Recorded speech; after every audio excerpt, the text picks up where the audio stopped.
ఒకప్పుడు ఒక ఆకలితో ఉన్న పులి గ్రామం దగ్గర మేత మేస్తున్న ఆవును చూసింది.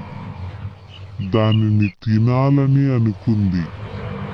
కాని ఆ ఆవు శాంతంగా చెప్పింది, అన్నయ్య పులి, ముందు నా కూనకు పాలిచ్చి వస్తాను.